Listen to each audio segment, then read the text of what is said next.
Maiz was charged with his first felony for aggravated burglary when he was 14 years old. I went to juvenile for a few days when I caught my first felony, and I stayed on probation pretty much through my whole teen years. Started smoking cigarettes around that time, smoking pot. I just wanted to fit in.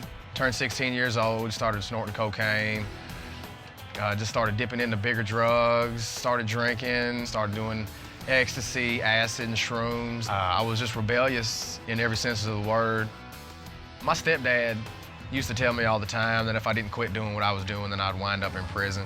When he was 18, Mike was charged with 20 felonies in 5 counties.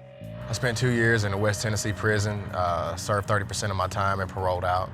After I got out of prison, I continued back in the lifestyle I was living, partying and drinking, and probably got into more drugs then than I was before I went in. I met a girl, and we started dating, and we're having sex outside of marriage, which led to her getting pregnant after about 3 months. Wanted to do the right thing, and I married her. During the course of our marriage, we had another child, a little boy. After a year and a half of marriage, Mike's wife left him and the children, and the couple soon filed for divorce. During that time, a coworker noticed Mike's depression and invited him to church. When I walked in, the hairs on my neck, my arms stood up, I lost my breath. I experienced a feeling on the outside of me as well as the inside that I've never felt ever in my life. I know now that it was the Spirit of God. I just know that I went up there and I got on my knees and I told God that I couldn't do it and I was ready for His help. And it was that day that I invited God into my life and turned it over to Him. After I dedicated my life that day, I was a changed person, inside and out.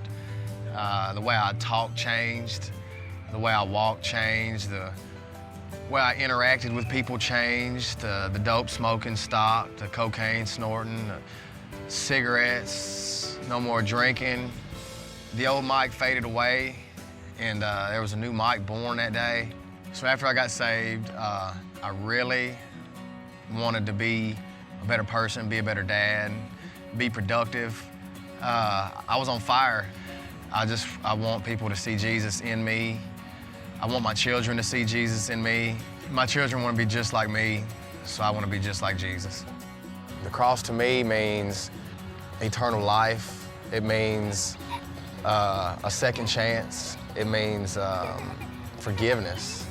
If you think you're at your rock bottom and you don't have anywhere else to go, if you accept Jesus in your heart and invite Him into your life, then He'll never let you down.